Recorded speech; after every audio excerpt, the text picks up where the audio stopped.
ಇನ್ನು ತಿರುಮಲದಲ್ಲಿ ವೆಂಕಟೇಶ್ವರ ಸ್ವಾಮಿ ದರ್ಶನ ಆದ ನಂತರ ಕೊಲ್ಲಾಪುರಕ್ಕೆ ಬಂದು ಮಹಾಲಕ್ಷ್ಮಿಯ ದರ್ಶನ ಮಾಡ್ಕೊಳ್ಳಿಲ್ಲ ಅಂದ್ರೆ ಅದು ಯಾತ್ರೆ ಅಪೂರ್ಣ ಆಗತ್ತೆ ಅಂತ ಸಾಕಷ್ಟು ಜನ ನಂಬ್ತಾರೆ.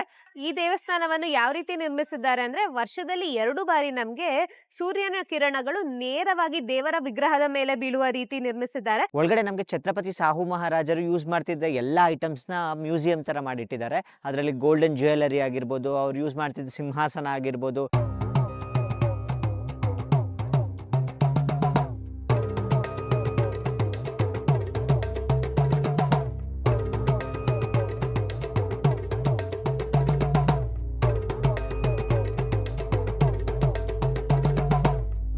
ನಮಸ್ತೇಸ್ತು ಮಹಾಮಾಯೆ ಶ್ರೀಪೀಠೆ ಸುರಪೂಜಿತೆ ಶಂಖಚಕ್ರ ಗದಾ ಹಸ್ತೆ ಮಹಾಲಕ್ಷ್ಮಿ ನಮೋಸ್ತುತೆ. ತಮಗೆಲ್ಲರಿಗೂ ಶ್ರೀ ಕ್ಷೇತ್ರ ಕರವೀರಾಪುರಕ್ಕೆ ಸ್ವಾಗತ ಸುಸ್ವಾಗತ. ಎಲ್ಲರಿಗೂ ನಮಸ್ಕಾರ. ನಾವು ನಿಮ್ಮ ಎಸ್ಕೇಪ್ ಟ್ರಾವೆಲರ್ಸ್. ಪ್ರಸ್ತುತ ಈಗ ನಾವು ಕೊಲ್ಲಾಪುರದಲ್ಲಿ ಇದ್ದೀವಿ. ಕೊಲ್ಲಾಪುರದಲ್ಲಿ ಇವತ್ತು ಮಹಾಲಕ್ಷ್ಮಿ ಅಮ್ಮನವರ ದರ್ಶನಕ್ಕೆ ಅಂತ ಹೋಗ್ತಾ ಇದ್ದೀವಿ. ಈಗ ಪ್ರಸ್ತುತ ಬೆಳಗಿನ ಜಾವ 5 ಗಂಟೆ ಆಗಿದೆ. 5 ಗಂಟೆಗೆ ಕರೆಕ್ಟಾಗಿ ನಾವು ಹೋಟೆಲಿಂದ ದೇವಸ್ಥಾನಕ್ಕೆ ಹೋಗ್ತಾ ಇದ್ದೀವಿ. ನಮ್ಮ ಪ್ರೀವಿಯಸ್ ವಿಡಿಯೋನಲ್ಲಿ ನಾವು ಕೊಲ್ಲಾಪುರಕ್ಕೆ ಬಂದಿರುವ ಜರ್ನಿ ಆಗಿರ್ಬೋದು, ಅದರ ಜೊತೆಗೆ ನಮಗೆ ರಂಕಾಳ ಲೇಕ್ ಆಗಿರ್ಬೋದು, ಹಾಗೆ ನಮಗೆ ಜ್ಯೋತಿಬಾ ದೇವಸ್ಥಾನ ಆಗಿರ್ಬೋದು, ಹೀಗೆ ವಿವಿಧ ಪ್ಲೇಸ್ಗಳನ್ನೆಲ್ಲ ತೋರಿಸಿದ್ವಿ. ಇನ್ನು ನಮ್ಮ ಪ್ರೀವಿಯಸ್ ವಿಡಿಯೋನ ನೋಡಿಲ್ಲ ಅಂದರೆ ದಯವಿಟ್ಟು ಒಮ್ಮೆ ನೋಡಿ. ಈಗ ಪ್ರಸ್ತುತ ನಾವು ದೇವಸ್ಥಾನಕ್ಕೆ ಹೋಗ್ತಾ ಇದ್ವಿ. ಕೊಲ್ಲಾಪುರದ ಮಹಾಲಕ್ಷ್ಮಿ ಅಮ್ಮನವರ ದೇವಸ್ಥಾನಕ್ಕೆ ಹೋಗ್ತಾ ಇದ್ದೀವಿ. ಈ ದೇವಸ್ಥಾನ ತುಂಬಾ ರಶ್ ಇರುತ್ತೆ. ಶನಿವಾರ ಮತ್ತು ಭಾನುವಾರ ಅಂತೂ ವಿಪರೀತ ಅನ್ನೋಷ್ಟು ರಶ್ ಇರುತ್ತೆ. ಹಾಗಾಗಿ ಅರ್ಲಿ ಮಾರ್ನಿಂಗ್ 5 o'clockಗೆ ನಾವು ದರ್ಶನಕ್ಕೆ ಹೋಗ್ತಾ ಇದ್ದೀವಿ. 4:45ಗೆ ದೇವಸ್ಥಾನ ಓಪನ್ ಆಗುತ್ತೆ. ಸಾಕಷ್ಟು ಬಗೆಯ ಆರತಿಗಳೆಲ್ಲ ಇರುತ್ತೆ. ಮುಂದೆ ನಿಮಗೆ ಇದರ ಬಗ್ಗೆ ಇನ್ಫಾರ್ಮೇಷನ್ ಕೊಡ್ತೀವಿ. ಬನ್ನಿ ಹೋಗೋಣಂತೆ.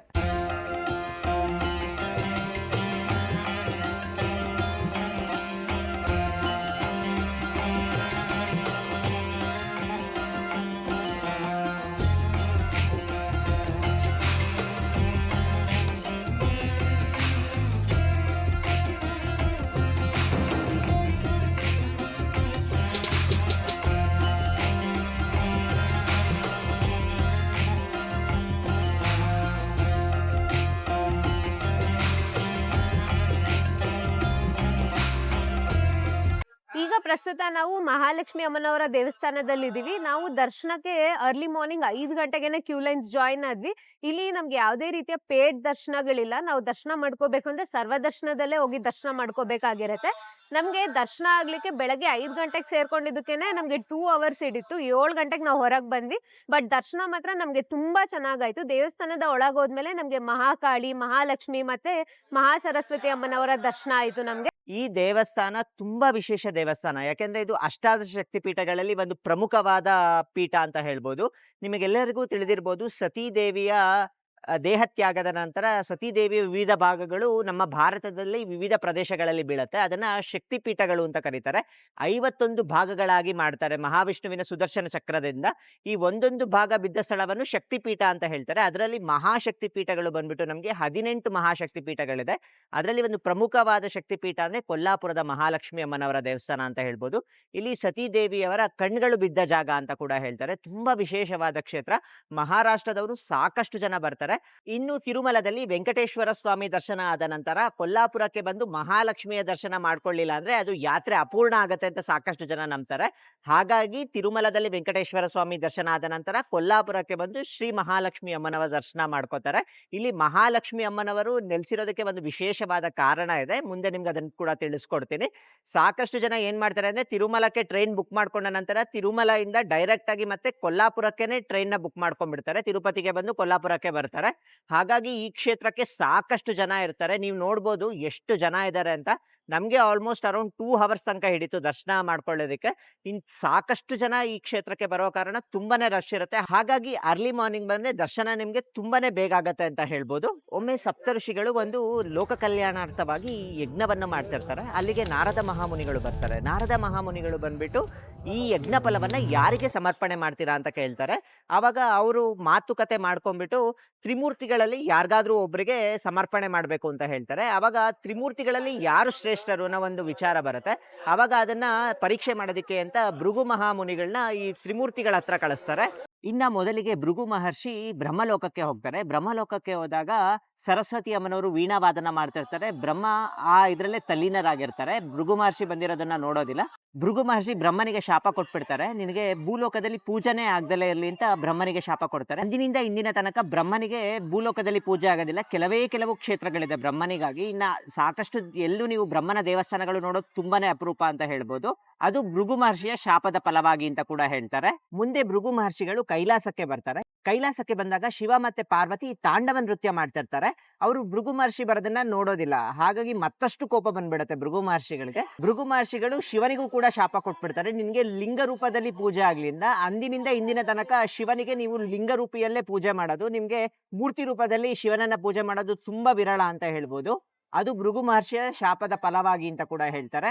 ಮುಂದೆ ಭೃಗು ಮಹರ್ಷಿಗಳು ವೈಕುಂಠಕ್ಕೆ ಬರ್ತಾರೆ. ವೈಕುಂಠಕ್ಕೆ ಬಂದಾಗ ಶ್ರೀ ಮಹಾವಿಷ್ಣು ಶೇಷಶಯನದ ಮೇಲೆ ಮಲಗಿರ್ತಾರೆ. ಹಾಗೆ ಮಹಾಲಕ್ಷ್ಮಿ ಅಮ್ಮನವರು ವಿಷ್ಣುವಿಗೆ ಪಾದಸೇವೆಯನ್ನ ಮಾಡ್ತಿರ್ತಾರೆ. ಭೃಗು ಮಹರ್ಷಿ ಬಂದಿರೋದು ಕೂಡ ಅವ್ರು ಕೂಡ ಗಮನಿಸೋದಿಲ್ಲ. ಹಾಗಾಗಿ ಭೃಗು ಮಹರ್ಷಿಗಳಿಗೆ ಮತ್ತಷ್ಟು ಕೋಪ ಬಂದ್ಬಿಡತ್ತೆ. ಕೈಲಾಸದಲ್ಲೂ ಕೂಡ ಕೋಪ ಬಂದಿರತ್ತೆ, ಹಾಗೆ ಬ್ರಹ್ಮಲೋಕದಲ್ಲಿ ಕೂಡ ಕೋಪ ಬಂದಿರುತ್ತೆ. ಇನ್ನ ಮತ್ತಷ್ಟು ಕೋಪ ಬಂದ್ಬಿಟ್ಟು ಮಹಾವಿಷ್ಣುವಿನ ವಕ್ಷಸ್ಥಳಕ್ಕೆ ತನ್ನ ಕಾಲ್ಗಳಿಂದ ತಾಕಿಸ್ತಾರೆ. ಹಾಗಾಗಿ ಮಹಾಲಕ್ಷ್ಮಿಗೆ ವಿಪರೀತ ಕೋಪ ಬಂದ್ಬಿಡತ್ತೆ. ಯಾಕೆಂದ್ರೆ ಮಹಾವಿಷ್ಣುವಿನ ವಕ್ಷಸ್ಥಳದಲ್ಲಿ ಶ್ರೀ ಮಹಾಲಕ್ಷ್ಮಿಯೇ ನೆಲೆಸಿರ್ತಾಳೆ. ಹಾಗಾಗಿ ಮಹಾಲಕ್ಷ್ಮಿ ಅಮ್ಮನವರಿಗೆ ಸಾಕಷ್ಟು ಕೋಪ ಬಂದ್ಬಿಡತ್ತೆ. ಮಹಾವಿಷ್ಣು ತಾಳ್ಮೆಯಿಂದ ಭೃಗು ಮಹರ್ಷಿಗೆ ತಪ್ಪಾಯ್ತು ಅಂತ ಕ್ಷಮೆ ಕೇಳ್ಬಿಟ್ಟು ಕಾಲನ್ನು ಒತ್ತಿ, ಕಾಲಲ್ಲಿ ಒಂದು ಕಣ್ಣಿರತ್ತೆ ಭೃಗು ಮಹರ್ಷಿಗೆ, ಅದರಿಂದನೇ ಅವರಿಗೆ ಸಿಕ್ಕಾಬಟ್ಟೆ ಕೋಪ ಇರುತ್ತೆ. ಹಾಗಾಗಿ ಆ ಕಾಲಲ್ಲಿರುವ ಕಣ್ಣನ್ನ ತೆಗಿತಾರೆ. ತೆಗೆದ ತಕ್ಷಣ ಭೃಗು ಮಹರ್ಷಿಗಳು ಕೂಡ ಕೋಪ ಕಮ್ಮಿ ಆಗತ್ತೆ. ಮಹಾಲಕ್ಷ್ಮಿ ಅಮ್ಮನವ್ರಿಗೆ ಮತ್ತಷ್ಟು ಕೋಪ ಬಂದ್ಬಿಡತ್ತೆ. ಯಾಕಂದ್ರೆ ವಕ್ಷಸ್ಥಳದಲ್ಲಿ ಲಕ್ಷ್ಮಿನೇ ಇರ್ತಾಳೆ. ವಕ್ಷಸ್ಥಳಕ್ಕೆ ಒದ್ದ ನಂತರ ಮಹಾವಿಷ್ಣು ಪಾದಸೇವೆ ಮಾಡ್ತಾರೆ ಭೃಗು ಮಹರ್ಷಿಗಳಿಗೆ. ಹಾಗಾಗಿ ತುಂಬಾನೇ ಕೋಪ ಬಂದ್ಬಿಟ್ಟು ಅವಳು ವೈಕುಂಠವನ್ನು ತ್ಯಜಿಸ್ತಾಳೆ. ಶ್ರೀ ಮಹಾಲಕ್ಷ್ಮಿ ವೈಕುಂಠವನ್ನ ತ್ಯಜಿಸ್ಬಿಟ್ಟು ಕರವೀರಾಪುರಕ್ಕೆ ಬಂದು ನೆಲೆಸ್ತಾಳೆ. ಇದೇ ಕರವೀರಾಪುರ ಕ್ಷೇತ್ರ. ಅಲ್ಲಿಂದ ಮಹಾಲಕ್ಷ್ಮಿ ಶಾಶ್ವತವಾಗಿ ಕರವೀರಾಪುರ ಕ್ಷೇತ್ರದಲ್ಲಿ ನೆಲೆಸ್ತಾರೆ. ಹಾಗೆ ಶ್ರೀನಿವಾಸ ದೇವರು ನಿಮ್ಗೆಲ್ಲರಿಗೂ ತಿಳಿದಿರೋ ಹಾಗೆ ತಿರುಮಲದಲ್ಲಿ ನೆಲೆಸ್ತಾರೆ. ಮಹಾಲಕ್ಷ್ಮಿ ಅಮ್ಮನವರು ಕರವೀರಾಪುರದಲ್ಲಿ ನೆಲೆಸ್ತಾರೆ. ಹಾಗಾಗಿ ನೀವು ಒಮ್ಮೆ ಕೂಡ ಕರವೀರಾಪುರ ಕ್ಷೇತ್ರಕ್ಕೆ ಬಂದಿಲ್ಲ ಅಂದ್ರೆ ಒಮ್ಮೆ ಬಂದು ದರ್ಶನ ಮಾಡಿ. ತುಂಬಾ ಅದ್ಭುತವಾದ ಕ್ಷೇತ್ರ ಇದು. ಈಗ ನೋಡಿ, ನೀವು ಕ್ಯೂ ಲೈನ್ಸ್ ನೋಡ್ತಿದ್ದೀರಾ ಎಷ್ಟು ರಶ್ ಇದೆ ಅಂತ. ಇದು ಜಸ್ಟ್ ದೇವಸ್ಥಾನದ ಎಂಟ್ರೆನ್ಸ್ ಆದ್ಮೇಲೆ ಇಷ್ಟು ರಶ್ ಇದೆ. ಹೊರಗಡೆ ನಮ್ಗೆ 10 to 20 ಕ್ಯೂ ಲೈನ್ಸ್ ಇದೆ. ಅದೆಲ್ಲ ದಾಟ್ಕೊಂಡು ನಾವ್ ಇಲ್ಲಿಗೆ ಬರ್ಬೇಕಾಗಿರುತ್ತೆ. ಇನ್ನು ದೇವಸ್ಥಾನದ ಟೈಮಿಂಗ್ಸ್ ಬಂದ್ಬಿಟ್ಟು ನಮ್ಗೆ ದೇವಸ್ಥಾನ ಬೆಳಗ್ಗೆ 5 ಗಂಟೆಗೆ ಓಪನ್ ಆಗುತ್ತೆ. 5 ಗಂಟೆಗೆ ಓಪನ್ ಆಗಿ ರಾತ್ರಿ 10 ಗಂಟೆವರೆಗೂ ಕೂಡ ದೇವಸ್ಥಾನ ಓಪನ್ ಇರುತ್ತೆ. ಇನ್ನು ಮಧ್ಯದಲ್ಲಿ ನಮ್ಗೆ ಆರತಿಗಳು ನಡೆಯುತ್ತೆ. ಬೆಳಿಗ್ಗೆ ಮತ್ತೆ ಮಧ್ಯಾಹ್ನ ನಮ್ಗೆ ಕಾಕಡ ಆರತಿ ನಡೆಯುತ್ತೆ. ಅದೇ ರೀತಿ ನಮ್ಗೆ ಸಂಜೆ ಶೃಂಗಾರ ಆರತಿ ಇರುತ್ತೆ. ಮತ್ತೆ ರಾತ್ರಿ ನಮ್ಗೆ ಶೇಜ ಆರತಿ ಇರುತ್ತೆ. ಬಟ್ ದೇವಸ್ಥಾನದಲ್ಲಿ ದರ್ಶನಕ್ಕೆ ಮಾತ್ರ ಅಲೋ ಮಾಡ್ತಾನೆ ಇರ್ತಾರೆ. ಎಲ್ಲೂ ಕೂಡ ಸ್ಟಾಪ್ ಮಾಡೋದಿಲ್ಲ. ಒಂದು 5 to 10 ಮಿನಿಟ್ಸ್ ಸ್ಟಾಪ್ ಮಾಡ್ತಾರೆ ಅಷ್ಟೇ. ಅದು ಬಿಟ್ರೆ ಇನ್ನು ಸರ್ವ ದರ್ಶನ ಯಾವಾಗ್ಲೂ ಕೂಡ ಕಂಟಿನ್ಯೂಸ್ ಆಗಿರುತ್ತೆ. ಇನ್ನೊಂದು ಮೂಲದ ಪ್ರಕಾರ ಮಹಾಲಕ್ಷ್ಮಿ ಅಮ್ಮನವರು ಕೊಲ್ಲಾಸುರ ಎಂಬ ರಾಕ್ಷಸನನ್ನು ಸಂಹರಿಸಿ ಇಲ್ಲಿ ಬಂದು ನೆಲೆಸಿದ್ದಾರೆ ಎನ್ನುವ ಪ್ರತೀತಿ ಇದೆ. ಆದ್ರಿಂದನೇ ಇದಕ್ಕೆ ಕೊಲ್ಲಾಪುರ ಎಂದು ಹೆಸರು ಬಂದಿದೆ. ಮತ್ತೆ ನಾವು ಕಾಶಿ ವಿಶ್ವನಾಥನ ದರ್ಶನ ಮಾಡಿದ್ರೆ ಎಷ್ಟು ಫಲ ಬರುತ್ತೋ, ನಮ್ಗೆ ಇಲ್ಲಿ ಬಂದು ಕೊಲ್ಲಾಪುರದ ಮಹಾಲಕ್ಷ್ಮಿ ಅಮ್ಮನವರ ದರ್ಶನ ಮಾಡಿದ್ರು ಕೂಡ ಅಷ್ಟೇ ಫಲ ಬರುತ್ತೆ ಅಂತ ಹೇಳ್ತಾರೆ. ಈ ದೇವಸ್ಥಾನ 1800 ವರ್ಷಗಳ ಪುರಾತನವಾದ ದೇವಸ್ಥಾನ ಅಂತ ಹೇಳ್ತಾರೆ. ಮೊದಲು ಈ ದೇವಸ್ಥಾನ ತುಂಬಾ ಚಿಕ್ಕದಾಗಿತ್ತಂತೆ. ಕ್ರಿಸ್ತಶಕ 600ನೇ ಇಸ್ವಿಯಲ್ಲಿ ಚಾಲುಕ್ಯರ ರಾಜ ಕರ್ಣದೇವನು ಈ ದೇವಸ್ಥಾನವನ್ನು ನಿರ್ಮಿಸಿದ್ದಾರೆ. ಮತ್ತೆ ಈ ದೇವಸ್ಥಾನದಲ್ಲಿ ಇನ್ನೊಂದು ವಿಶೇಷತೆ ಏನಂದ್ರೆ, ಈ ದೇವಸ್ಥಾನವನ್ನು ಯಾವ ರೀತಿ ನಿರ್ಮಿಸಿದ್ದಾರೆ ಅಂದ್ರೆ, ವರ್ಷದಲ್ಲಿ 2 ಬಾರಿ ನಮ್ಗೆ ಸೂರ್ಯನ ಕಿರಣಗಳು ನೇರವಾಗಿ ದೇವರ ವಿಗ್ರಹದ ಮೇಲೆ ಬೀಳುವ ರೀತಿ ನಿರ್ಮಿಸಿದ್ದಾರೆ. ಅದನ್ನ ಇಲ್ಲಿ ಕಿರಣೋತ್ಸವ ಎಂದು ಆಚರಿಸುತ್ತಾರೆ.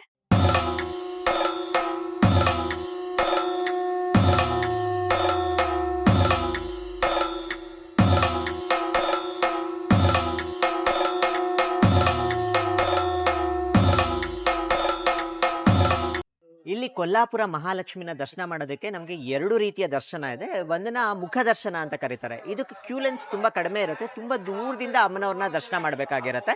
ಹಾಗೆ ಇನ್ನೊಂದು ದರ್ಶನ ಏನು ಅಂದ್ರೆ, ನಾರ್ಮಲ್ ಆಗಿ ಸರ್ವ ದರ್ಶನದಲ್ಲಿ ಹೋಗಿ ದರ್ಶನ ಮಾಡೋದು. ಅದು ನೀವು ದೇವರ ಅತಿ ಸಮೀಪಕ್ಕೆ ಹೋಗಿ ಒಂದು ದರ್ಶನ ಮಾಡೋ ಒಂದು ಅವಕಾಶ ಸಿಗುತ್ತೆ. ತುಂಬಾ ವಿಶಾಲವಾದ ದೇವಸ್ಥಾನ ಅಂತ ಹೇಳ್ಬೋದು. ಒಳಗಡೆ ನಿಮ್ಗೆ 3 ರೀತಿಯ ಪ್ರಾಂಗಣ ಇದೆ. ಗರ್ಭಗುಡಿ ನಿಮ್ಗೆ ತುಂಬಾ ವಿಶೇಷವಾಗಿದೆ. ನಿಮ್ಗೆ ಎಷ್ಟೇ ದೂರದಿಂದ ನೋಡಿದ್ರು ಅಮ್ಮನವರು ತುಂಬಾ ಚೆನ್ನಾಗಿ ಕಾಣ್ತಾರೆ. ಅದಕ್ಕೆ ಏನ್ ಕಾರಣ ಅಂದ್ರೆ, 6 ಅಡಿ ವೇದಿಕೆ ತರ ಇದೆ. ಅದ್ರ ಮೇಲ್ಗಡೆ ನಮ್ಗೆ 2 ಅಡಿ ಪೀಠ ಬರುತ್ತೆ. ಮೇಲೆ 3 ಅಡಿ ನಮ್ಗೆ ಅಮ್ಮನವರ ವಿಗ್ರಹ ಬರುತ್ತೆ. ಕೃಷ್ಣಶಿಲಾ ವಿಗ್ರಹ ತುಂಬಾ ಸುಂದರವಾಗಿರುತ್ತಾರೆ. ಅಮ್ಮನವರು ತುಂಬಾ ಚೆನ್ನಾಗಿ ಅಲಂಕಾರ ಮಾಡಿರ್ತಾರೆ. ಪುಷ್ಪಗಳಿಂದ ಅಲಂಕಾರ ಮಾಡಿರ್ತಾರೆ. ಸೀರೆನ ಉಡ್ಸಿರ್ತಾರೆ. 2 ಕಣ್ಣು ಸಾಲದು ಅಮ್ಮನವ್ರನ್ನ ನೋಡ್ತಾ ಇದ್ರೆ. ಹಾಗೆ ಆಭರಣಗಳನ್ನ ಕೂಡ ಅಲಂಕಾರ ಮಾಡಿರ್ತಾರೆ. ತುಂಬಾ ವಿಶೇಷವಾದ ದಿನಗಳಲ್ಲಂತೂ ಇಡೀ ದೇವಸ್ಥಾನವನ್ನ ತುಂಬಾ ಚೆನ್ನಾಗಿ ಅಲಂಕಾರ ಮಾಡಿದ್ದಾರೆ. ಎಸ್ಪೆಷಲಿ ನಮ್ಗೆ ನವರಾತ್ರಿ ಸಮಯದಲ್ಲಿ, ನೀವೇನಾದ್ರೂ ನವರಾತ್ರಿ ಸಮಯದಲ್ಲಿ ಬಂದ್ರೆ ಒಂದೊಂದು ದಿನ ಅಮ್ಮನವ್ರಿಗೆ ಒಂದೊಂದು ರೀತಿಯ ವಿಶೇಷವಾದ ಅಲಂಕಾರ ಮಾಡ್ತಾರೆ. ಸಾಧಾರಣವಾಗಿ ನಿಮ್ಗೆ ಪುಣ್ಯಕ್ಷೇತ್ರಗಳಲ್ಲಿ ದೇವರ ವಿಗ್ರಹ ಪೂರ್ವಾಭಿಮುಖಕ್ಕಿರುತ್ತೆ. ಈ ದೇವಸ್ಥಾನ ನಿಮ್ಗೆ ಪಶ್ಚಿಮಾಭಿಮುಖಕ್ಕೆ ಕಟ್ಟಿರೋ ಒಂದು ದೇವಸ್ಥಾನ ಆಗಿರುತ್ತೆ. ಅಮ್ಮನವರು ಪಶ್ಚಿಮಕ್ಕೆ ನೋಡ್ತಿರ್ತಾರೆ, ಅದೊಂದು ವಿಶೇಷ ಅಂತ ಹೇಳ್ಬೋದು ಇಲ್ಲಿ. ಹಾಗೆ ಈ ದೇವರ ಮೂರ್ತಿ ಬಂದ್ಬಿಟ್ಟು ನಮಗೆ 3 ಅಡಿ ಎತ್ತರ ಇರುತ್ತೆ, 40 kg ಭಾರ ಇರುತ್ತೆ. ಇದು ಸುಮಾರು 5,000ದಿಂದ 6,000 ವರ್ಷದ ಹಿಂದಿನ ವಿಗ್ರಹ ಅಂತ ಕೂಡ ಹೇಳ್ತಾರೆ. ಒಮ್ಮೆ ಅಗಸ್ತ್ಯ ಮಹಾಮುನಿಗಳು ಶಿವನ ಹತ್ರ ಬಂದು ಕೇಳ್ತಾರೆ, ಕಾಶಿಗೆ ಸಮನಾದ ಇನ್ನೊಂದು ಕ್ಷೇತ್ರ ಯಾವುದು ಅಂತ ಅಗಸ್ತ್ಯ ಮಹಾಮುನಿಗಳು ಕೇಳಿದಾಗ ಪರಶಿವ ಹೇಳ್ತಾನೆ, ಇನ್ನೊಂದು ಕ್ಷೇತ್ರ ಇದೆ, ಅದನ್ನು ಕರವೀರಾಪುರ ಅಂತ ಕರೀತಾರೆ, ಅದು ಕಾಶಿಗೆ ಸರಿ ಸಮಾನವಾದ ಕ್ಷೇತ್ರ ಅಂತ ಹೇಳ್ತಾರೆ. ಇಲ್ಲಿ ಮಹಾಲಕ್ಷ್ಮಿ ಅಮ್ಮನವರು ತನ್ನ ಕರಗಳಿಂದ ಅಂದರೆ ಕೈಗಳಿಂದ ಈ ಕ್ಷೇತ್ರವನ್ನು ಎತ್ತಿ ಹಿಡಿತಾರಂತೆ, ಅದಕ್ಕೆ ಇದನ್ನು ಕರವೀರಾಪುರ ಅಂತ ಕರೆಯೋದು. ಈ ದೇವಸ್ಥಾನಕ್ಕೆ ಪ್ರತಿ ವರ್ಷ ಕೂಡ ತಿರುಮಲದಿಂದ ಒಂದು ಸೀರೆನ ಉಡುಗೊರೆಯಾಗಿ ಮಹಾಲಕ್ಷ್ಮಿ ಅಮ್ಮನವರಿಗೆ ಕಳಿಸ್ತಾರೆ. ಇನ್ನು ಇಲ್ಲಿ ನಮ್ಗೆ ಸಾಕಷ್ಟು ಉಪಾಲಯಗಳಿದೆ. ಅದರಲ್ಲಿ ದತ್ತಾತ್ರೇಯ ಸ್ವಾಮಿಯ ದೇವಸ್ಥಾನ ಮತ್ತೆ ವಿಷ್ಣುವಿನ ದೇವಸ್ಥಾನ ಇದೆ. ಇನ್ನು ದೇವಸ್ಥಾನದ ಒಳಗೆ ನಮ್ಗೆ ಮಹಾಕಾಳಿ ಮತ್ತೆ ಸರಸ್ವತಿ ಅಮ್ಮನವರ ದೇವಸ್ಥಾನಗಳು ಕೂಡ ಇದೆ. ಇನ್ನು ಸಾಮಾನ್ಯವಾಗಿ ಶ್ರೀ ಕ್ಷೇತ್ರ ಕೊಲ್ಲಾಪುರಕ್ಕೆ ಬಂದವರು ಇಲ್ಲಿಂದ ತುಳಜಾಪುರಕ್ಕೆ ಹೋಗಿ ತುಳಜಾ ಭವಾನಿಯನ್ನ ದರ್ಶನ ಮಾಡ್ಕೋತಾರೆ. ಹಾಗೆ ಪಂಡರಾಪುರಕ್ಕೆ ಹೋಗಿ ವಿಠಲನ ದರ್ಶನ ಮಾಡ್ಕೋತಾರೆ. ಇಲ್ಲಿಂದ ನಿಮಗೆ ಸಾಕಷ್ಟು ಬಸ್ಸಸ್ಗಳು ಅವೈಲಬಲ್ ಇರುತ್ತೆ.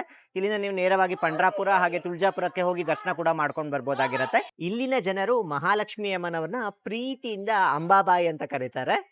ಈ ದೇವಸ್ಥಾನದ ಒಳಗಡೆ ಗೋಡೆ ಮೇಲೆ ಒಂದು ಶ್ರೀಚಕ್ರ ಇದೆ. ಈ ಶ್ರೀಚಕ್ರವನ್ನ ಆದಿಶಂಕರಾಚಾರ್ಯರು ಪ್ರತಿಷ್ಠಾಪನೆ ಮಾಡಿದ್ದಾರೆ ಅನ್ನೋ ನಂಬಿಕೆ ಇದೆ. ಮಹಾಲಕ್ಷ್ಮಿ ಅಮ್ಮನವರು ಹಾಗೆ ಶ್ರೀಚಕ್ರ ಎರಡನ್ನೂ ಒಂದೇ ಕಡೆ ನಾವು ದರ್ಶನ ಮಾಡ್ಕೊಳ್ಬೋದಾಗಿರುತ್ತೆ.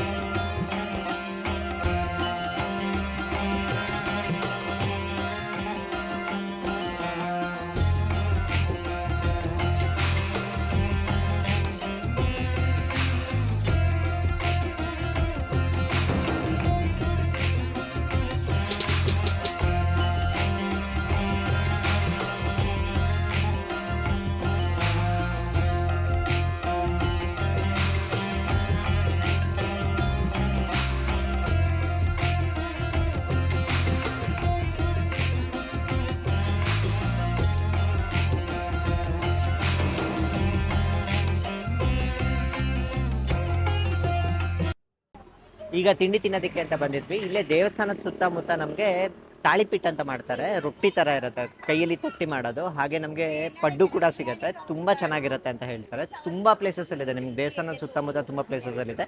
ಆ ಥರ ಒಂದು ಪ್ಲೇಸಿಗೆ ಬಂದಿದ್ದೀವಿ, ನೋಡಿ ಮಾಡ್ತಾ ಇದ್ದಾರೆ, ಇಲ್ಲಿ ತಗೋತಿದ್ದೀವಿ.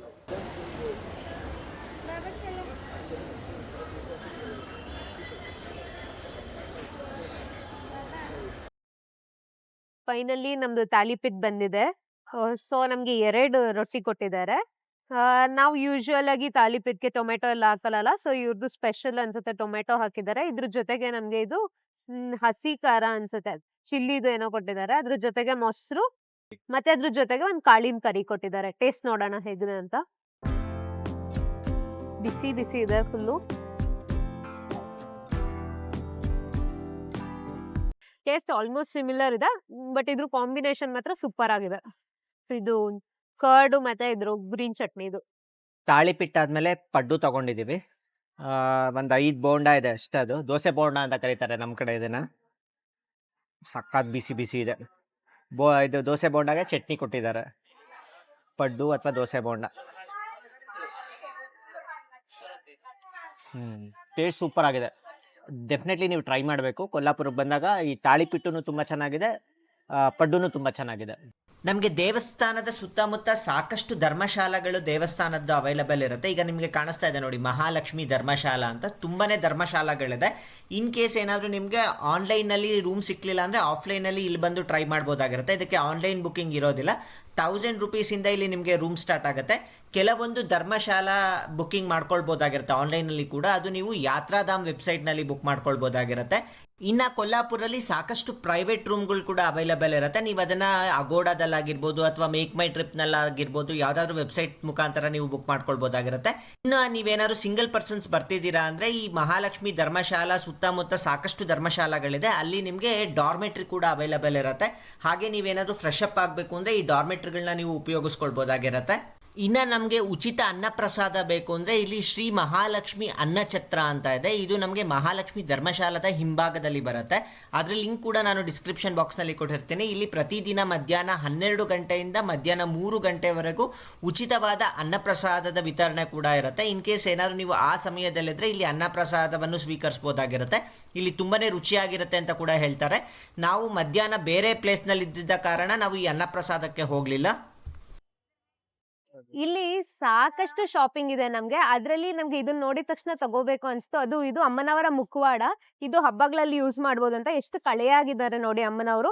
ಇದಕ್ಕೆ ಈ ರೀತಿಯಾಗಿ ಸ್ಯಾರಿ ಹಾಕಿದ್ದಾರೆ, ಅದ್ರ ಜೊತೆ ಸರಾಗ್ಲು ಇದೆ, ಮತ್ತೆ ಇದಕ್ಕೆ ಇಲ್ಲಿ ಮೂಗ್ನದ್ ಕೂಡ ಇಟ್ಟಿದ್ದಾರೆ. ತುಂಬಾನೇ ಕಳೆಯಾಗಿದೆ. ಇದನ್ನ ಹಬ್ಬಗಳಲ್ಲಿ ಯೂಸ್ ಮಾಡ್ಬೋದು, ಸ್ಪೆಷಲಿ ವರಮಹಾಲಕ್ಷ್ಮಿಗೆ ಯೂಸ್ ಮಾಡ್ಬೋದು ಅಂತ ತಗೊಂಡ್ವಿ. ನಿಮಗ್ ಬೇಕಿದ್ರೆ ಈ ಸೀರೆಗಳು ಕೂಡ ಸಪರೇಟ್ ಆಗಿ ಸಿಗುತ್ತೆ. ಇದ್ರಲ್ಲಿ ವೈಟ್, ಗ್ರೀನ್ ಎಲ್ಲ ಸಿಗುತ್ತೆ. ನಮ್ಗೆ ರೆಡ್ ಇಷ್ಟ ಆಯ್ತು, ಸೊ ನಾವಿದನ್ನ ತಗೊಂಡಿದೀವಿ. ಇದ್ರ ರೇಟ್ ಬಂದ್ಬಿಟ್ಟು ನಿಮ್ಗೆ ಎಲ್ಲಾ ಕಡೆ 450 500 ಅಂತ ಹೇಳ್ತಾರೆ. ಬಟ್ ನೀವು ಚೂರು ಬಾರ್ಗೇನ್ ಮಾಡಿದ್ರೆ 350 ಎಲ್ಲ ಕೊಡ್ತಾರೆ. ನಾವು 350 ಕೊಟ್ಟು ತಗೊಂಡಿದೀವಿ. ಈಗ ಬೆಳಗ್ಗೆ 10 ಗಂಟೆ ಆಗಿದೆ ನೋಡಿ. ಇದು ಮುಖ್ಯ ದರ್ಶನದ ಕ್ಯೂ ಲೈನ್ಸ್ ಆಗಿರುತ್ತೆ.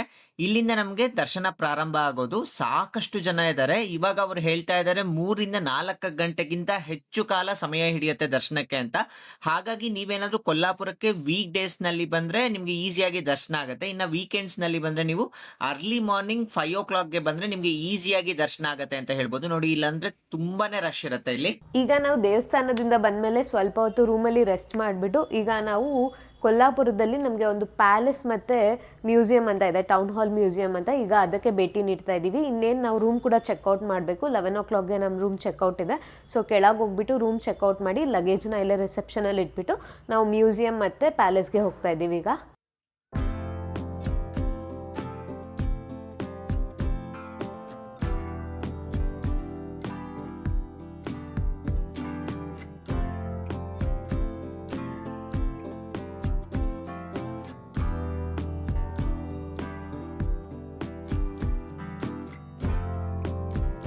ಈಗ ನಾವು ನ್ಯೂ ಪ್ಯಾಲೇಸ್ ಹತ್ರ ಬಂದಿದ್ದೀವಿ. ಇದು ನಮಗೆ ದೇವಸ್ಥಾನದಿಂದ 4 ಕಿಲೋಮೀಟರ್ ದೂರದಲ್ಲಿರುತ್ತೆ.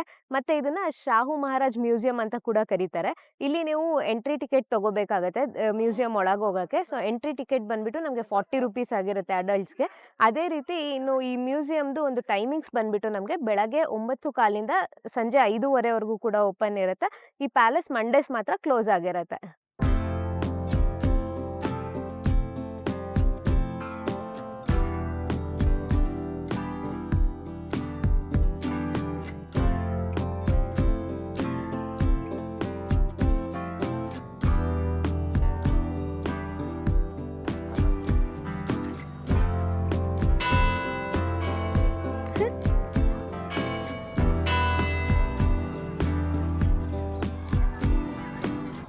ಈ ಪ್ಯಾಲೇಸ್ ಆರ್ಕಿಟೆಕ್ಚರ್ ನೋಡೋದಕ್ಕೆ ತುಂಬಾ ಚೆನ್ನಾಗಿದೆ. ನೋಡಿ ಎಷ್ಟು ಅದ್ಭುತವಾಗಿದೆ ಈ ಪ್ಯಾಲೇಸ್. ಒಳಗಡೆ ನಮಗೆ ಛತ್ರಪತಿ ಸಾಹು ಮಹಾರಾಜರು ಯೂಸ್ ಮಾಡ್ತಿದ್ದ ಎಲ್ಲ ಐಟಮ್ಸ್ನ ಮ್ಯೂಸಿಯಂ ತರ ಮಾಡಿಟ್ಟಿದ್ದಾರೆ. ಅದರಲ್ಲಿ ಗೋಲ್ಡನ್ ಜ್ಯುವೆಲರಿ ಆಗಿರ್ಬೋದು, ಅವ್ರು ಯೂಸ್ ಮಾಡ್ತಿದ್ದ ಸಿಂಹಾಸನ ಆಗಿರ್ಬೋದು, ಅವ್ರು ಯೂಸ್ ಮಾಡ್ತಿದ್ದ ಬಟ್ಟೆ ಆಗಿರ್ಬೋದು, ಹಾಗೆ ಅವರು ಬೇಟೆ ಮಾಡಿದ ಪ್ರಾಣಿಗಳು ಕೂಡ ಇಟ್ಟಿದ್ದಾರೆ. ಸ್ಟಫ್ಡ್ ಅನಿಮಲ್ಸ್ ಅಂತ ಕರೀತಾರೆ, ಅದು ಕೂಡ ನೋಡ್ಬೋದಾಗಿರುತ್ತೆ. ತುಂಬಾನೇ ಚೆನ್ನಾಗಿದೆ ಒಳಗಡೆ. ಇನ್ ಕೇಸ್ ಏನಾದ್ರು ನಿಮಗೆ ಟೈಮ್ ಇತ್ತು ಅಂದ್ರೆ ಮಹಾಲಕ್ಷ್ಮಿ ಅಮ್ಮನವರ ದರ್ಶನ ಆದ ನಂತರ ಇಲ್ಲಿಗೂ ಒಮ್ಮೆ ಭೇಟಿ ಕೊಡಿ. ತುಂಬಾ ಚೆನ್ನಾಗಿದೆ ಇದು. ಪ್ಯಾಲೇಸ್ ಒಳಗಡೆ ಒಂದು ದರ್ಬಾರ್ ಹಾಲ್ ಇದೆ, ತುಂಬಾನೇ ಚೆನ್ನಾಗಿದೆ ಅದು. ಅದನ್ನು ಕೂಡ ನೀವು ನೋಡೋದನ್ನ ಮರಿಬೇಡಿ. ಹಾಗೆ ಇಲ್ಲಿ ಒಂದು ಝೂ ಕೂಡ ಇದೆ, ಕೆಲವೊಂದು ಜಿಂಕೆಗಳು ಎಲ್ಲ ಇದೆ, ನೀವು ಅದನ್ನು ನೋಡ್ಬೋದಾಗಿರುತ್ತೆ. ಒಳಗಡೆ ಕ್ಯಾಮ್ರಾ ಅಲೋ ಇಲ್ಲ, ಹಾಗಾಗಿ ನಿಮಗೆ ಒಳಗಡೆ ವಿಜುವಲ್ಸ್ನ ತೋರ್ಸೋದಕ್ಕಾಗೋದಿಲ್ಲ. ಹಾಗೆ ಇಲ್ಲಿ ನೋಡಿ ಹೊರಗಡೆ ಒಂದು ದೊಡ್ಡ ಗಡಿಯಾರ ಕಾಣ್ತಿದೆ. ಅದು 1877 ಅಲ್ಲಿ ಇನ್ಸ್ಟಾಲ್ ಮಾಡಿರೋದು. ಎಷ್ಟು ಚೆನ್ನಾಗಿದೆ ನೋಡಿ, ದೊಡ್ಡ ಗಡಿಯಾರ. ಹಾಗೆ ನಮಗೆ ಪ್ರತಿ ಅವರ್ಗೆ ಅದು ಗಂಟನಾದ ಕೂಡ ಬರುತ್ತೆ. ತುಂಬಾ ಚೆನ್ನಾಗಿದೆ ಇದು ಕೂಡ. ಈಗ ನಾವು ನ್ಯೂ ಪ್ಯಾಲೇಸ್ ಇಂದ ಟೌನ್ ಹಾಲ್ ಮ್ಯೂಸಿಯಂಗೆ ಬಂದಿದ್ದೀವಿ. ಇದು ಅಲ್ಲಿಂದ ನಮ್ಗೆ ಅರೌಂಡ್ 2 ಕಿಲೋಮೀಟರ್ಸ್ ಆಗುತ್ತೆ. ಆಟೋ ಅಲ್ಲಿ ನಮಗೆ 50 ರೂಪಾಯಿ ಚಾರ್ಜ್ ಮಾಡಿದ್ರು. ಇನ್ನು ನೀವೇನಾದ್ರೂ ದೇವಸ್ಥಾನದ ಹತ್ರ ಇದ್ರೆ ಅಲ್ಲಿಂದಾನೇ ಬರ್ಬೋದು. ದೇವಸ್ಥಾನದಿಂದ ಕೇವಲ 1 ಕಿಲೋಮೀಟರ್ ದೂರ ಆಗುತ್ತೆ ಅಷ್ಟೇ. ಸೊ ನೀವು ದೇವಸ್ಥಾನದಿಂದ ಬೇಕಿದ್ರೆ ಬರ್ಬೋದಾಗಿರುತ್ತೆ. ಇನ್ನು ಈ ಒಂದು ಮ್ಯೂಸಿಯಂನ 19ನೇ ಶತಮಾನದಲ್ಲಿ ಕಟ್ಟಿದ್ದಾರೆ ಅಂತ ಹೇಳ್ತಾರೆ. ಮ್ಯೂಸಿಯಂ ಕೂಡ ನೋಡ್ಲಿಕ್ಕೆ ತುಂಬಾನೇ ವಿಭಿನ್ನವಾಗಿದೆ, ತುಂಬಾ ಚೆನ್ನಾಗಿದೆ. ಇನ್ನು ಒಳಗಡೆ ಹೋಗ್ಲಿಕ್ಕೆ ನಮ್ಗೆ 10 ರೂಪೀಸ್ ಟಿಕೆಟ್ ತಗೋಬೇಕಾಗಿರುತ್ತೆ. ಅದನ್ನ ತಗೊಂಡು ಈಗ ಒಳಗೆ ಹೋಗೋಣ ಅಂತ. ಇನ್ನು ಈ ಮ್ಯೂಸಿಯಂ ಅಲ್ಲಿ ನಾವು ಕಾಯಿನ್ ಕಲೆಕ್ಷನ್ಸ್ ನ ನೋಡ್ಬೋದಾಗಿರುತ್ತೆ. ಮತ್ತೆ ಶಾಹು ಮಹಾರಾಜ ಅವರು ಯೂಸ್ ಮಾಡಿರುವ ವಸ್ತುಗಳ ಕಲೆಕ್ಷನ್ ಎಕ್ಸಿಬಿಷನ್ ಕೂಡ ಒಳಗಡೆ ಇದೆ ಅಂತ ಹೇಳ್ತಾರೆ. ಈಗ ಒಳಗೆ ಹೋಗ್ಬಿಟ್ಟು ನೋಡೋಣಂತೆ. ಮತ್ತೆ ಈ ಒಂದು ಮ್ಯೂಸಿಯಂ ಟೈಮಿಂಗ್ಸ್ ಬಂದ್ಬಿಟ್ಟು ನಮಗೆ ಬೆಳಗ್ಗೆ 10 ಗಂಟೆಯಿಂದ ಸಂಜೆ 5:30ವರೆಗೂ ಓಪನ್ ಇರುತ್ತೆ. ಇದು ಕೂಡ ನಮಗೆ ಮಂಡೇಸ್ ಕ್ಲೋಸ್ ಆಗಿರುತ್ತೆ. ಇನ್ನು ಈ ಮ್ಯೂಸಿಯಂ ಒಳಗೆ ಎಂಟರ್ ಆದ್ಮೇಲೆ ನಮ್ಗೆ ಇಲ್ಲಿ ಕುಕ್ಕುಟೇಶ್ವರ ಸ್ವಾಮಿ ದೇವಸ್ಥಾನ ಕೂಡ ಇದೆ. ದೇವಸ್ಥಾನ ತುಂಬಾನೇ ಚೆನ್ನಾಗಿದೆ. ಸುತ್ತ ಈ ಪರಿಸರ ಮಧ್ಯ ಇಲ್ಲಿ ದೇವಸ್ಥಾನ ಇರೋದು ತುಂಬಾನೇ ಚೆನ್ನಾಗಿದೆ ಮತ್ತೆ ತುಂಬಾನೇ ಪ್ರಶಾಂತವಾಗಿದೆ ಇಲ್ಲಿ. ಈಗ ದೇವಸ್ಥಾನ ಕ್ಲೋಸ್ ಮಾಡಿದ್ದಾರೆ ಅಂದ್ರೂ ಕೂಡ ನಾವು ಶಿವಲಿಂಗದ ದರ್ಶನ ಮಾಡ್ಕೋಬಹುದಾಗಿರುತ್ತೆ. ತುಂಬಾನೇ ಚೆನ್ನಾಗಿದೆ ಇಲ್ಲಿ. ಈಗ ನಾವು ಮ್ಯೂಸಿಯಂ ಒಳಗೆ ಹೋಗ್ತಾ ಇದೀವಿ. ಇಲ್ಲಿ ಆಪೋಸಿಟೇ ಮ್ಯೂಸಿಯಂ ಎಂಟ್ರೆನ್ಸ್ ಇದೆ. ಈಗ ಹೋಗ್ತಾ ಇದೀವಿ.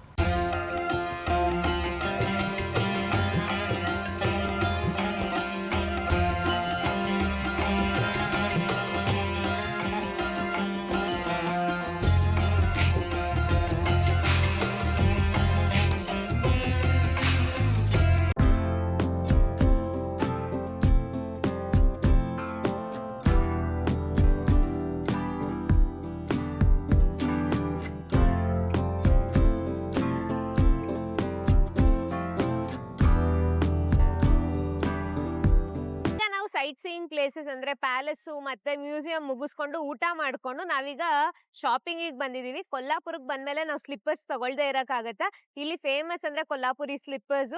ನೋಡೋಣ ಬನ್ನಿ ಏನೆಲ್ಲ ವೆರೈಟೀಸ್ ಇದೆ, ಪ್ರೈಸಸ್ ಎಷ್ಟಿದೆ ಅಂತ. ಈ ಒಂದ್ ಸ್ಟ್ರೀಟ್ ಫುಲ್ಲು ನಮ್ಗೆ ಕೊಲ್ಲಾಪುರ್ ಸ್ಲಿಪ್ಪರ್ಸೇ ಇರುತ್ತೆ ಇಲ್ಲಿ. ಈಗ ನಾವ್ ಅಲ್ಲಿಗೆ ಹೋಗ್ತಾ ಇದೀವಿ. ಬನ್ನಿ ಹೋಗೋಣ ಅಂತ. ಕೊಲ್ಲಾಪುರಲ್ಲಿ ಶಿವಾಜಿ ಮಾರ್ಕೆಟ್ ಅಂತ ಇದೆ. ಆ ಶಿವಾಜಿ ಮಾರ್ಕೆಟಲ್ಲಿ ಒಂದು ರೋಡ್ನಲ್ಲಿ ಕಂಪ್ಲೀಟ್ ಆಗಿ ನಿಮಗೆ ಬರೀ ಚಪ್ಪಲ್ಗಳೇ ಸಿಗತ್ತೆ. ತುಂಬ ವೆರೈಟೀಸ್ ಆಫ್ ಚಪ್ಪಲ್ಗಳು ಸಿಗುತ್ತೆ ನಿಮಗೆ. ಇಲ್ಲಿ ನಿಮಗೆ 350 ರೂಪಾಯಿಂದ ಹಿಡಿದು 5,000ವರೆಗೆ ನಿಮಗೆ ಈ ಚಪ್ಪಲ್ಗಳು ಸಿಗುತ್ತೆ. ತುಂಬ ಸ್ಪೆಷಲ್ ಅಂತ ಹೇಳ್ಬೋದು. ಈ ಚಪ್ಪಲ್ಸ್ನ ಏನಾದರೂ ಹಾಕೊಂಡ್ರೆ ನಿಮಗೆ ಬಾಡಿನಲ್ಲಿ ಹೀಟ್ ಎಲ್ಲ ಅಬ್ಸಾರ್ಬ್ ಆಗುತ್ತೆ ಅಂತ ಕೂಡ ಹೇಳ್ತಾರೆ. ಇಲ್ಲಿ ನಿಮಗೆ ತುಂಬ ವೆರೈಟೀಸ್ ಚಪ್ಪಲ್ ಸಿಗುತ್ತೆ. ನಿಮಗೆ ಜೀನ್ಸ್ ಪ್ಯಾಂಟ್ಗೆ ಹಾಕೊಳ್ಳೋ ಥರದ್ದಾಗಿರ್ಬೋದು, ಟ್ರೆಡಿಷ್ನಲ್ ವೇರಿಗೆ ಹಾಕೊಳ್ಳೋ ಅಂಥದ್ದಾಗಿರ್ಬೋದು, ಶೂಗಳಾಗಿರ್ಬೋದು, ಪ್ರತಿಯೊಂದು ಸಿಗುತ್ತೆ. ಜೆಂಟ್ಸಿಗೂ ಸಿಗುತ್ತೆ ಹಾಗೆ ಲೇಡೀಸ್ಗೂ ಸಿಗುತ್ತೆ. ನೋಡಿ ತುಂಬ ಸೂಪರ್ ಆಗಿರುತ್ತೆ ಕ್ವಾಲಿಟಿ ಅಂತ ಹೇಳ್ಬೋದು. ಹಾಗೆ ನಿಮಗೆ ವೆರೈಟಿ ತುಂಬ ಚೆನ್ನಾಗಿರುತ್ತೆ. ಸ್ವಲ್ಪ ಹಾರ್ಡ್ನೆಸ್ ಜಾಸ್ತಿ ಇರುತ್ತೆ ಅಂತ ಹೇಳ್ಬೋದು. ನಮಗೆ ಸಾಫ್ಟ್ ಇರೋದಿಲ್ಲ ಈ ಚಪ್ಪಲು, ಬಟ್ ಬಾಳಿಕೆ ತುಂಬ ಜಾಸ್ತಿ ಬರುತ್ತೆ ಇದು. ನೀವು ಇಲ್ಲಿಗೆ ಬಂದಾಗ ನಿಮಗೆ ತುಂಬ ಅಂಗಡಿಗಳು ಸಿಗುತ್ತೆ. ನೀವು ಸಾಕಷ್ಟು ಬೇರೆ ಬೇರೆ ಅಂಗಡಿಗಳಿಗೆ ಹೋಗ್ಬಿಟ್ಟು ರೇಟ್ನ ಚೆಕ್ ಮಾಡಿ. ಕೆಲವೊಂದು ಕಡೆ ನಮಗೆ ಸೇಮ್ ಚಪ್ಪಲ್ಲು 1,400 ರೂಪಾಯಿ ಹೇಳಿದ್ರು. ಅದೇ ಚಪ್ಪಲ್ ಇನ್ನೊಂದು ಕಡೆ ಹೋದರೆ 700 ರೂಪಾಯಿ ಹೇಳಿದ್ರು. ಹಾಗಾಗಿ ನಿಮಗೆ ಸಾಕಷ್ಟು ಪ್ಲೇಸಸ್ಗಳಿರುತ್ತೆ, ಸಾಕಷ್ಟು ಅಂಗಡಿಗಳಿರುತ್ತೆ. ನೀವು ಒಂದೊಂದು ಅಂಗಡಿಗೂ ಹೋಗಿ ಚೆಕ್ ಮಾಡಿಬಿಟ್ಟು ನಿಮಗೆ ಎಲ್ಲಿ ಬೆಸ್ಟ್ ರೇಟ್ ಸಿಗುತ್ತೋ ಅಲ್ಲಿ ತೆಗೆದುಕೊಳ್ಳಿ. ಹಾಗೆ ತುಂಬಾ ಬಾರ್ಗೇನ್ ಮಾಡ್ಬೋದು ನಿಮಗೆ, ಯಾಕೆಂದರೆ ವಿಪರೀತ ರೇಟ್ ಹೇಳ್ತಾರೆ. ನೀವೇನಾದರೂ ಹೊರಗಡೆಯಿಂದ ಬಂದಿದ್ದೀರಾ ಅಂತ ಗೊತ್ತಾದರೆ 700 ರೂಪಾಯಿ ಇರೋದು 1,000 ರೂಪಾಯಿ, 1,500 ರೂಪಾಯಿ, ಹಾಗೆ ತುಂಬಾ ಜಾಸ್ತಿ ಹೇಳ್ತಾರೆ. ಹಾಗಾಗಿ ನೀವು ತಗೊಳ್ಳುವಾಗ ಒಂದಲ್ಲ ಎರಡು ಕಡೆ ನೀವು ಚೆಕ್ ಮಾಡಿಬಿಟ್ಟು ಕಮ್ಮಿ ಬೆಲೆಗೆ ತೆಗೆದುಕೊಳ್ಬೋದಾಗಿರುತ್ತೆ. ನಿಮಗೂ ಏನಾದರೂ ಕೊಲ್ಲಾಪುರಿ ಸ್ಲಿಪ್ಪರ್ಸ್ ಬೇಕು ಅಂದರೆ ನೀವು ಡೈರೆಕ್ಟ್ ನಿಮ್ಮ ಮನೆಗೆ ತರಿಸ್ಕೋಬೋದಂತೆ. ಇವ್ರದ್ದು ಬಾಲಾಜಿ ಫುಟ್ವೇರ್ ಅಂತ. ನೀವು ಫೋನ್ ಮಾಡಿ ಆರ್ಡರ್ ಮಾಡಿದ್ರೆ ಸಾಕು, ಅವ್ರು ನಿಮ್ಮ ಮನೆಗೆ ಕಳಿಸ್ತಾರೆ. ಸೊ ಬೆಂಗಳೂರಿಗೂ ಕೂಡ ಡೆಲಿವರಿ ಇರುತ್ತಂತೆ. ನೋಡಿ ಎಷ್ಟೊಂದು ವೆರೈಟೀಸ್ ಆಫ್ ಸ್ಲಿಪ್ಪರ್ಸ್ ಇದೆ. ನಿಮಗೂ ಬೇಕಂದರೆ ನೀವು ತರಿಸ್ಕೊಬೋದು. ಇದನ್ನು ನಾವು ನಿಮಗೆ ಆದರೆ ಡಿಸ್ಕ್ರಿಪ್ಷನ್ ಬಾಕ್ಸಲ್ಲಿ ಫೋನ್ ನಂಬರ್ ಹಾಕಿರ್ತೀವಿ. ಫೈನಲಿ ನಮ್ಮ ಶಾಪಿಂಗ್ ಕೂಡ ಕಂಪ್ಲೀಟ್ ಆಗೋಯ್ತು. ಹಾಗೆ ಕೊಲ್ಲಾಪುರದಲ್ಲಿ ಸೈಟ್ ಸೀಯಿಂಗ್ ಪ್ಲೇಸಸ್ ಎಲ್ಲ ಕಂಪ್ಲೀಟ್ ಮಾಡ್ಕೊಂಡ್ವಿ. ಇವಾಗ ನಾವು ಹೋಟೆಲ್ಗೆ ಹೋಗ್ಬಿಟ್ಟು ಲಗೇಜ್ನ ತೆಗೆದುಕೊಂಡು ಮತ್ತೆ ನಾವು ವಾಪಸ್ ಈಗ ಬೆಳಗಾವಿಗೆ ಹೋಗಬೇಕು.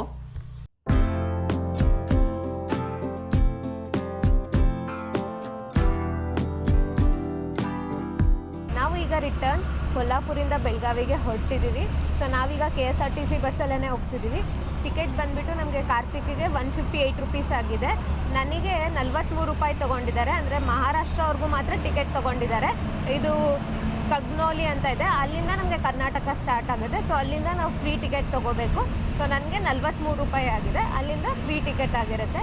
ನಾವು ಬರ್ತಾನು KSRTC ಬಸ್ಸಲ್ಲೇ ಬಂದಿದ್ದಿದ್ರೆ ನಾವು 100 ರೂಪಾಯಿ ಉಳಿಸ್ಬೋದಾಗಿತ್ತು. ಕೊಲ್ಲಾಪುರಿಂದ ಬೆಳಗಾವಿ ರೀಚ್ ಆದ್ವಿ. ಆಲ್ಮೋಸ್ಟ್ 3.5-4 ಅವರ್ಸ್ ಆಯಿತು ರೀಚ್ ಆಗಲಿಕ್ಕೆ. ರೀಚ್ ಆದಮೇಲೆ ಇಲ್ಲಿ ಇವಾಗ ನಮಗೆ ಟ್ರೈನ್ 9 ಗಂಟೆಗಿದೆ. ಸೊ ಊಟ ಮಾಡ್ಕೊಂಡ್ಬಿಟ್ಟು ಟ್ರೈನ್ ಹತ್ತೋಣ ಅಂತ ಅಲಂಕಾರ್ ಕೆಫೆ ಅಂತ ಇಲ್ಲಿ ಹೋಟೆಲ್ ಇದೆ. ಬಸ್ ಸ್ಟ್ಯಾಂಡಿಂದ 1 ಕಿಲೋಮೀಟರ್ ಅಷ್ಟೇ. ಸೊ ಅಲ್ಲಿಗೆ ಬಂದಿದ್ದೀವಿ. ಇಲ್ಲಿ ನಾವು ನಿನ್ನೆ ಮಿಸಲ್ ಪಾವ್ ಟ್ರೈ ಮಾಡ್ಲಿಕ್ಕೆ ಆಗಲಿಲ್ಲ. ಸೊ ಅದಕ್ಕೆ ಇಲ್ಲಿ ಫೈನಲಿ ಮಿಸಲ್ ಪಾವ್ ತೊಗೊಂಡಿದ್ದೀವಿ. ಇದ್ರಲ್ಲಿ ನೋಡಿ ಫಸ್ಟಿಗೆ ಕಾಯಿ ಹಾಕಿದ್ದಾರೆ, ಅದ್ರ ಜೊತೆಗೆ ನಮಗೆ ಇದು ಹೆಸರು ಕಾಳಿದೆ. ಹೆಸರು ಕಾಳು ಮಿಕ್ಸ್ಚರು ಮತ್ತು ಪೊಟ್ಯಾಟೊ, ಒಂಥರ ಕರಿ. ಇದು ಕರಿಯಲ್ಲಿ ನಮಗೆ ಹೆಸರು ಕಾಳು ಮತ್ತೆ ಮಿಕ್ಸ್ಚರ್ ಆ ಥರ ಎಲ್ಲ ಹಾಕಿದ್ದಾರೆ. ಅದಕ್ಕೆ ನಮಗೆ ಬ್ರೆಡ್ ಕೊಟ್ಟಿದ್ದಾರೆ. ಇದನ್ನ ಬ್ರೆಡ್ ಮಿಸಲ್ ಅಂತ ಕರೀತಾರೆ. ಸೊ ಟೇಸ್ಟ್ ಮಾಡೋಣ ಅಂತ ಹೇಗಿರುತ್ತೆ ಅಂತ. ನಾವು ಫಸ್ಟ್ ಟೈಮ್ ಟ್ರೈ ಮಾಡ್ತಾ ಇರೋದು.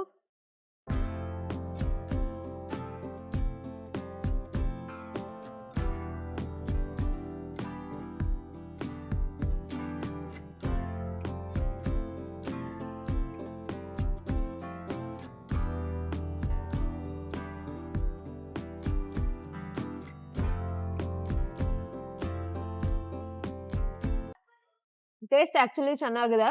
ಒಂಥರ ಡಿಫ್ರೆಂಟ್ ಆಗಿದೆ. ಇದು ಹೆಸರು ಕಾಳು ಕರಿ ತರ ಅನ್ಸ್ತಾ ಇದೆ. ಅದ್ರ ಜೊತೆಗೆ ಬ್ರೆಡ್ ಕಾಂಬಿನೇಷನ್ ಚೆನ್ನಾಗಿದೆ ಆಕ್ಚುಲಿ. ಮತ್ತೆ ಪೂರಿ ಕೂಡ ತಗೊಂಡಿದೀವಿ. ಇಲ್ಲಿ ಪೂರಿ ಬಾಜಿ ಫೇಮಸ್ ಅಂತೆ ಈ ಹೋಟೆಲ್ ಅಲ್ಲಿ. ಸೊ ಇದನ್ನು ಕೂಡ ಈಗ ತಗೊಂಡಿದೀವಿ. ಫೈನಲಿ ನಮ್ಮ ಟ್ರಿಪ್‌ನ ನಾವು ಇವಾಗ ಎಂಡ್ ಮಾಡ್ತಾ ಇದ್ದೀವಿ.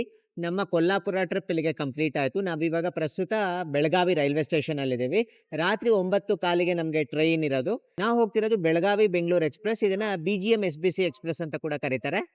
ನಾವೀಗ 3 ಟೈರ್ ಎಸಿ ಅಲ್ಲಿ ಸೀಟ್ಸ್ ನ ಬುಕ್ ಮಾಡ್ಕೊಂಡಿದೀವಿ. ಟಿಕೆಟ್ ಪ್ರೈಸ್ ಬಂದ್ಬಿಟ್ಟು ₹900 ಬಿದ್ದಿದೆ ಒಬ್ರಿಗೆ.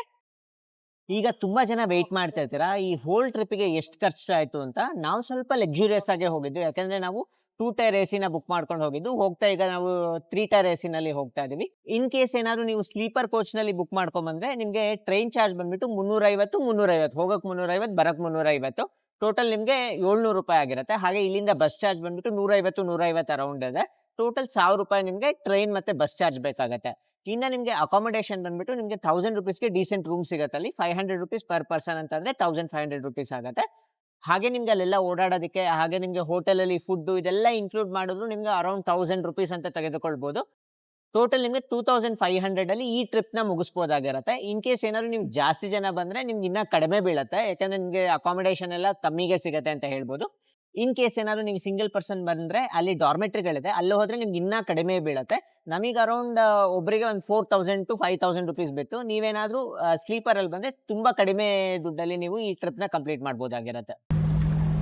ಫೈನಲಿ ನಾವು ಟ್ರೈನ್ನ ಬೋರ್ಡ್ ಮಾಡಿದ್ದೀವಿ. ಇಲ್ಲಿ 3 ಎಸಿನಲ್ಲಿ ನಮಗೆ ಒಂದು ಲೋಯರ್ ಸೀಟ್ ಸಿಕ್ಕಿದೆ, ಹಾಗೆ ಒಂದು ಮಿಡಲ್ ಸಿಕ್ಕಿದೆ. ಅದು ಆ್ಯಕ್ಚುಲಿ 6 ಎಸಿನಲ್ಲಿತ್ತು. ಕನ್ಫರ್ಮ್ ಆಗಿದೆ ಫೈನಲ್ ಆಗಿ. ನೋಡಿ ಎಲ್ಲ ಹಾಸ್ಕೊಂಡು ರೆಡಿ ಮಾಡಿ ಇಟ್ಕೊಂಡಿದ್ದೀವಿ. ಕೆಳಗಡೆ ಬಂದು ಹಾಗೆ ಇದೊಂದು ಮಧ್ಯದ್ದು. ಒಂದು ಬೆಸ್ಟ್ ಥಿಂಗ್ ಏನಂದರೆ ನಮಗೆ ಹಾಸ್ಕೊಳ್ಳೋದಕ್ಕೆ, ಹೊತ್ಕೊಳ್ಳೋದಕ್ಕೆ ದಿಂಬು ಎಲ್ಲ ಇರುತ್ತೆ. ಅದೊಂದೇ ಅಡ್ವಾಂಟೇಜ್ ಇಲ್ಲಿ. ಮತ್ತೆ ಆಕ್ಚುಲಿ ಫಸ್ಟ್ ಟೈಮ್ ನಮ್ಗೆ ಲೋಯರ್ ಬರ್ತ್ ಸಿಕ್ಕಿರೋದು. ಅದು RAC ಇಂದ ಲೋಯರ್ ಬರ್ತ್ ಸಿಕ್ಕಿದೆ. ಇನ್ನು ಇದಾಗಿತ್ತು ಇವತ್ತಿನ ನಮ್ಮ ಕೊಲ್ಲಾಪುರದ ವಿಡಿಯೋ. ಈ ವಿಡಿಯೋದಲ್ಲಿ ನಿಮ್ಗೆ ಅಂಬಾಬಾಯಿ ಮಹಾಲಕ್ಷ್ಮಿ ಅಮ್ಮನವರ ದೇವಸ್ಥಾನದ ದರ್ಶನ ಮಾಡಿಸಿದೀವಿ. ಅದ್ರ ಜೊತೆಗೆ ವಿಶೇಷತೆಗಳನ್ನ ಕೂಡ ತಿಳಿಸ್ಕೊಟ್ಟಿದೀವಿ. ಮತ್ತೆ ಕೊಲ್ಲಾಪುರದಲ್ಲಿರುವ ಸೈಟ್ ಸೀಯಿಂಗ್ ಪ್ಲೇಸಸ್ ನ ಕೂಡ ನಿಮ್ಗೆ ಅದ್ರ ಬಗ್ಗೆ ಕೂಡ ಇದರಲ್ಲಿ ಮಾಹಿತಿನ ಕೊಟ್ಟಿದೀವಿ. ಇನ್ನು ಈ ವಿಡಿಯೋ ನಿಮ್ಗೆ ಇಷ್ಟ ಆಗಿದ್ರೆ ಈ ವಿಡಿಯೋನ ದಯವಿಟ್ಟು ಲೈಕ್ ಮತ್ತು ಶೇರ್ ಮಾಡಿ. ಮತ್ತೆ ಮುಂದಿನ ವಿಡಿಯೋದೊಂದಿಗೆ ಮತ್ತೆ ಭೇಟಿಯಾಗೋಣಂತೆ. ಇದೇ ರೀತಿ ಇನ್ನೂ ಹೆಚ್ಚಿನ ದೇವಸ್ಥಾನಗಳ ಮಾಹಿತಿಗಾಗಿ ನಮ್ಮ ಚಾನೆಲ್ನ ಸಬ್ಸ್ಕ್ರೈಬ್ ಮಾಡ್ಕೊಳ್ಳಿ. ಎಲ್ಲರಿಗೂ ನಮಸ್ಕಾರ.